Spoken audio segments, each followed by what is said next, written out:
Hello friends, welcome back to my YouTube channel Multimedia Arts by Nuvarta. അപ്പോൾ ഇന്ന് നമ്മൾ ഒരു ഇടിച്ചക്കയുടെ റെസിപ്പിയാണ് നോക്കാൻ പോണത്. ഇക്കാലത്ത് ആരും ഇതൊന്നും ഉണ്ടാക്കണില്ലല്ലോ.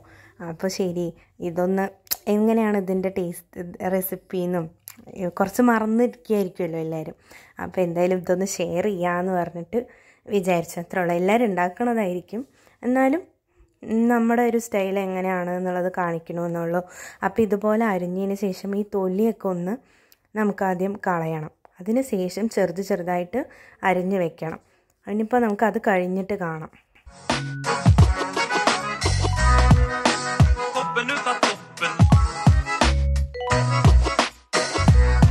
അപ്പോൾ ഇതുപോലെ അരിഞ്ഞ് വെച്ചതിന് ശേഷം നമുക്കൊരു 2 കപ്പ് വെള്ളത്തിൽ 1 ടേബിൾ സ്പൂണ് മഞ്ഞൾപ്പൊടി ഇടാം. മഞ്ഞൾപ്പൊടി ഇട്ടിട്ട് ഇത് തിളപ്പിക്കാൻ വെക്കണം കുറച്ച് നേരം. അതായത് ഈ ഇടിച്ചക്ക ഒന്ന് വെന്ത് വരണ വരെ, മനസ്സിലായോ? ഒന്ന് വെന്ത് വരണ വരെ ഇത്തിരി ഉപ്പും കൂടി ഇട്ടിട്ട് നമുക്കിതൊന്ന് അടുപ്പിൽ വെക്കാം.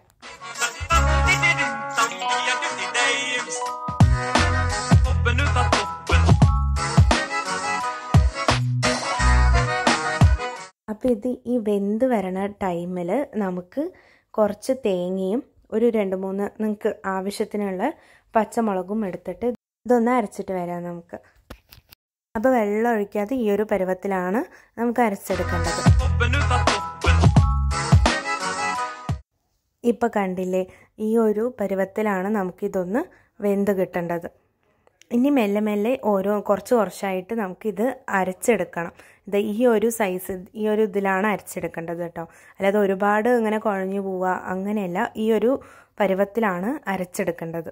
അപ്പോൾ ഇനി നമുക്ക് 2 ടേബിൾ സ്പൂണ് വെളിച്ചെണ്ണ ഒഴിക്കാം. വെളിച്ചെണ്ണ ഒഴിച്ചതിന് ശേഷം കടുകും ഉഴുന്നും കറിവേപ്പിലയും ഒക്കെ കൂടെ ഒന്നിട്ട് അതൊന്ന് പൊട്ടി വന്നതിന് ശേഷം നമ്മൾ ഈ അരച്ച് വെച്ച തേങ്ങയും പച്ചമുളകും കൂടി അരച്ച ഇതിലേക്ക് നമുക്ക് മിക്സ് ചെയ്യാം.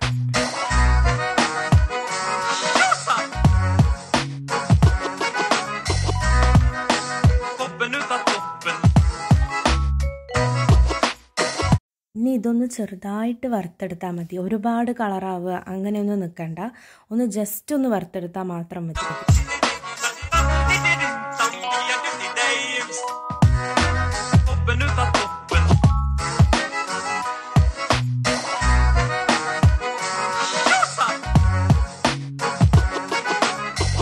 അപ്പോൾ ഇനി നമ്മുടെ ഈ ഇടിച്ചക്കയുടെ ഇത് ആഡ് ചെയ്യാം. അപ്പോൾ ഇത് ആഡ് ചെയ്തതിന് ശേഷം കുറച്ച് ഒരു 2-3 മിനിറ്റ് ഒന്ന് ചൂടായിക്കോട്ടെ. അപ്പോൾ ചൂടായിട്ട് വരുമ്പോൾ അത് വേറെ ടേസ്റ്റ് ആണല്ലോ. അപ്പോൾ എല്ലാം ഒന്ന് ജസ്റ്റ് ഒന്ന് മിക്സ് ആവണ വരെ നന്നായിട്ടൊന്ന് അങ്ങോട്ട് വഴറ്റിയെടുക്കാം നമുക്ക്. അപ്പോൾ ഇടിച്ചക്കയുടെ റെസിപ്പി ഇത്രയേ ഉള്ളൂ. വളരെ സിമ്പിളായിട്ടുള്ള ഒരു റെസിപ്പിയാണ്. എല്ലാവരും ഇതൊന്ന് ട്രൈ ചെയ്ത് നോക്കുക, ട്രൈ ചെയ്യാത്തവരാണെങ്കിൽ കേട്ടോ. അപ്പോൾ ഇത്രയേ ഉള്ളൂ. അപ്പോൾ ഇനി എൻ്റെ ചാനൽ ഇഷ്ടപ്പെടുകയാണെങ്കിൽ തീർച്ചയായിട്ടും ലൈക്ക് ചെയ്യുക, ഷെയർ ചെയ്യുക, സബ്സ്ക്രൈബ് ചെയ്യുക. അപ്പോൾ ഇനി അടുത്ത വീഡിയോയിൽ നമുക്ക് കാണാം. Thank you for watching.